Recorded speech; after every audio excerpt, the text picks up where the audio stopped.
नमस्कार दोस्तों आपका स्वागत है। दोस्तों मैं आपके लिए लेके आया हूँ एक और रियल जिंदगी पर आधारित किस्सा। स्टीव जॉब्स का ये किस्सा, उनके संघर्षों की कहानी मैं आपके लिए लेकर आया हूँ। दोस्तों स्टीव जॉब्स के संघर्षों की कहानी, आपके भी संघर्ष की कहानी, मेरे भी संघर्ष की कहानी, बाकी दुनिया के संघर्ष की कहानी सब रिलेट करती हैं, क्योंकि जिंदगी में सबकी में संघर्ष है।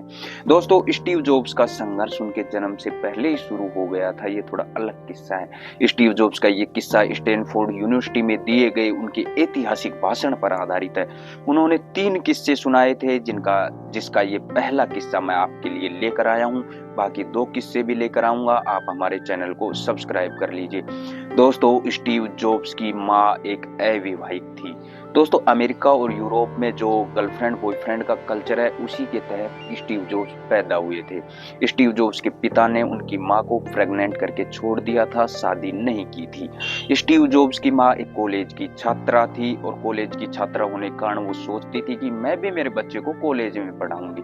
लेकिन उनके पैदा होने से पहले स्टीव जॉब्स की माँ ने स्टीव जॉब्स के पैदा होने से पहले ही किसी को गोद देने का फैसला कर लिया। एक ऐसे आदमी को गोद देने का फैसला किया कि जो पढ़ा लिखा हो।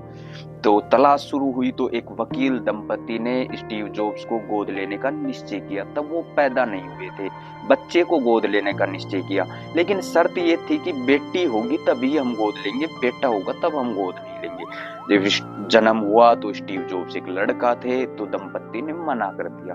उनकी माँ ने उनको मनाया तो वो मान गए। लेकिन अचानक से स्टीव जॉब्स की माँ को पता चल गया कि ये तो पढ़े लिखे नहीं है, वकील नहीं है। तो वो स्टीव जॉब्स की माँ ने उन्हें गोद देने से मना कर दिया। गोद देने से मना कर दिया तो उस दंपति ने कहा हम स्टीव जॉब्स को कॉलेज में पढ़ाएंगे। ये तय होने के बाद, ये शर्त लागू होने के बाद उन्होंने स्टीव जॉब्स को गोद दे दिया। स्टीव जॉब्स बड़े हुए, उनके माता पिता ने उन्हें कॉलेज में डाल दिया। लेकिन स्टीव जॉब्स को लगा जब कॉलेज में गए थे कि यार मेरे माता पिता का सारा खर्चा तो कॉलेज में ही खर्च हो जाता है, खाने परिवार में ढंग से खाया भी नहीं जाता, पूरा संघर्ष रहता है, तो मुझे कुछ काम करना चाहिए। दोस्तों स्टीव जॉब्स ने काम करना शुरू कर दिया। कोक की बोतलें बेचने लगे, अखबार बेचने लगे, वगैरह वगैरह और भी काम किए होंगे। स्टीव जॉब्स के पास में एक रीड कॉलेज पढ़ती थी, कॉलेज का नाम रीड था। तो उसमें कैलीग्राफी सिखाई जाती थी। स्टीव जॉब्स ने सोचा कि क्यों ना मैं इसे सीख लूं। स्टीव जॉब्स ने रुपए जोड़ना शुरू किया। धीरे धीरे उसने रुपए जोड़े, फिर स्टीव जॉब्स ने कॉलेज में एडमिशन ले लिया। उसने वहां से कैलीग्राफी सीखी, टाइपोग्राफी सीखी, और उसने टाइपोग्राफी सीख के 10 वर्ष बाद अपना कंप्यूटर डिजाइन बनाया। अब वो स्टीव जॉब्स का पहला कंप्यूटर डिजाइन था, वो मार्केट में आया, वो इतना बिका कि उसके बाद स्टीव जॉब्स की पहचान बनने लगी, उसके पास रुपए आने लगे, और स्टीव जॉब्स फिर एप्पल के फाउंडर भी बने। दोस्तों ये पहला किस्सा है। आगे की जिंदगी के किस्से भी 2 हम आपको सुनाएंगे दोस्तों। लेकिन पहले किस्से से हमें शिक्षा मिलती है कि उनके जीवन में जन्म लेने से पहले ही संघर्ष शुरू हो गया था। हमारे जीवन में तो संघर्ष स्कूलिंग की पढ़ाई के बाद शुरू होता है। काफी के लोगों के जीवन में कॉलेज की पढ़ाई के बाद शुरू होता है।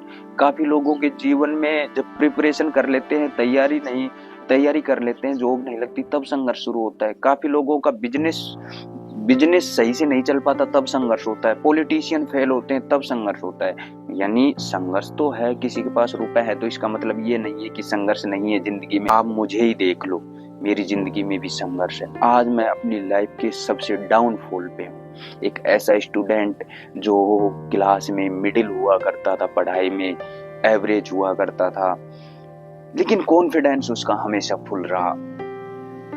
कॉलेज गया तो उसने टॉप स्टूडेंटों को पछाड़ दिया। यानी मैंने यूपीएससी की तैयारी की, उसमें फेल हो गया। मैंने आरएस की तैयारी की, राजस्थान एडमिनिस्ट्रेटिव सर्विस की, मैंने 2 बार मेंस लिखी, मैं उसमें फेल हो गया। फिर मेरे दिमाग में हमेशा ये रहा कि यार मुझे कुछ बड़ा करना है, मुझे कुछ बड़ा करना है। मुझे कभी छोटी मोटी गाड़ियों के सपने नहीं आए, 10-12, मुझे कभी छोटे घर के सपने नहीं आए। लेकिन उन सपनों के पीछे, बड़े सपनों के पीछे भागते भागते मैं अपनी जिंदगी के सबसे डाउनफॉल पे आ गया।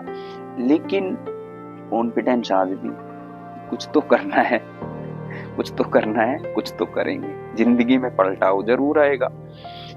दोस्तों ये आशा, ये उम्मीद, ये सपने हमारे सपनों की उड़ान होती है, हम आगे बढ़ने में बहुत मदद करते हैं। मैं आज अपनी ज़िंदगी के सबसे डाउनफॉल पे हूँ, लेकिन खुद को रिग्रेट भी बहुत कम होता है इन चीज़ों के लिए कि मैंने ये किया वो किया। लेकिन बाकी जो बाहरी दुनिया है, समाज है, घर वाले हैं, ये रिग्रेट फील करवाने की कोशिश करते हैं, लेकिन मैं नहीं करता। अपने सपनों के पीछे आज भी भाग रहा हूँ। ये वीडियो मैं पैसे कमाने के लिए नहीं बना रहा हूँ दोस्तों, बस आपके लिए अपने विचार साझा आपके साथ कर सकूँ, इसलिए मैं ये वीडियो बना रहा हूँ। क्या पता किस्मत का रास्ता, मेरे संघर्ष का रास्ता, मेरी सफलता का रास्ता इसी वीडियो से होकर निकलता हो।